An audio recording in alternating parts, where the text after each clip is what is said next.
Assalamualaikum warahmatullahi wabarakatuh. Perkenalkan, saya Amelia dengan NIM 362 dari kelas B. Di sini tujuan saya membuat video ini untuk memenuhi tugas yang diberikan oleh Bu Udar untuk memenuhi tugas hukum administrasi negara, di mana tugasnya adalah untuk memberikan pendapat mengenai kasus yang pernah viral mengenai aksi kritik yang dilakukan oleh siswi SMP yang berinisial SFA yang kemudian dilaporkan oleh Pemkot Jambi mengenai aksi tersebut. Sebelum saya masuki ranah terhadap pendapat saya, mungkin terlebih dahulu kita harus mengetahui kronologi awal mengenai kasus tersebut. Jadi awalnya seorang siswi SMP yang berinisial SFA membuat sebuah video di TikTok mengenai aksi Pemkot Jambi dengan PT Rimba Palma Sejahtera yang diduga telah melakukan pelanggaran terhadap Undang-Undang Nomor 4 Tahun 2017 mengenai angkutan jalan, di mana SFA menganggap bahwa Pemkot Jambi telah melanggar dan perusahaan PT Rimba Palma Sejahtera telah melanggar penandatangan nota kerjasama, di mana dalam hal ini SFA mengatakan bahwa kurang lebih selama 10 tahun perusahaan PT Rimba Palma Sejahtera ini, di mana kurang lebih selama 10 tahun Pemkot Jambi mengizinkan kendaraan yang bertona selebih dari 20 ton melewati jalan yang sehingga menyebabkan rusak perumahan dan sumur neneknya. Padahal menurut tuturan yang dikatakan oleh SFA, jalan tersebut hanya diperuntukkan untuk kendaraan yang bertonase kurang lebih dari 5 ton.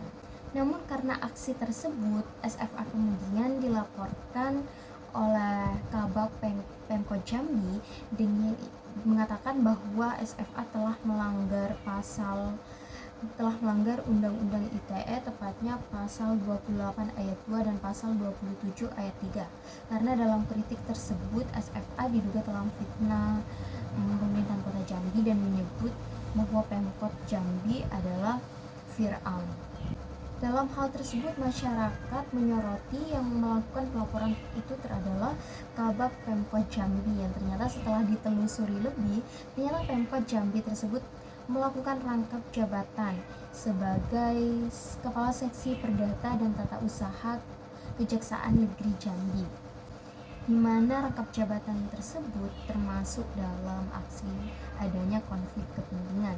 Yang konflik kepentingan itu dimana diatur dalam Undang-Undang Nomor 30 Tahun 2014 tentang administrasi pemerintahan.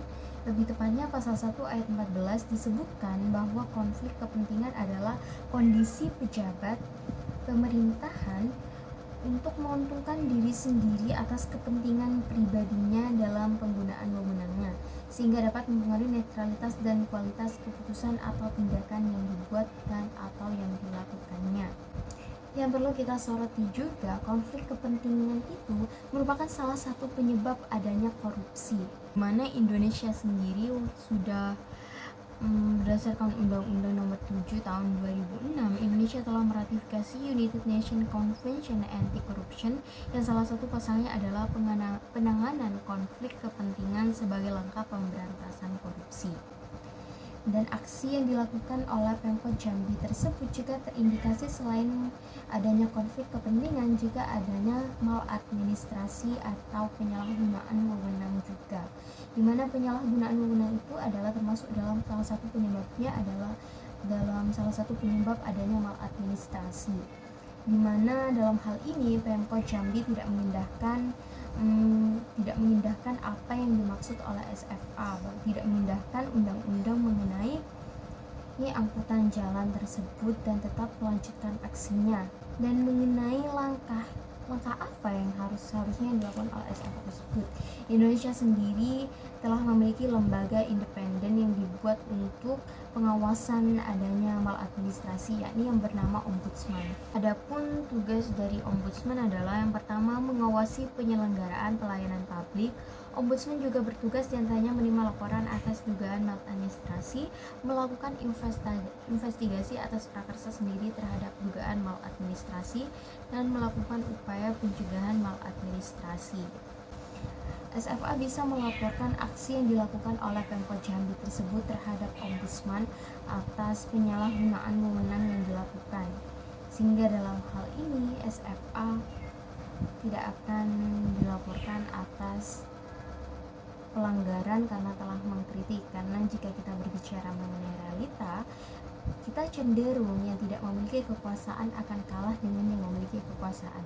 Sehingga langkah yang baik adalah menyerahkan hal tersebut kepada lembaga yang lebih berwenang, yakni dalam hal ini adalah Ombudsman. Mungkin sekian dari pendapat saya. Terima kasih. Wassalamualaikum warahmatullahi wabarakatuh. Bye bye.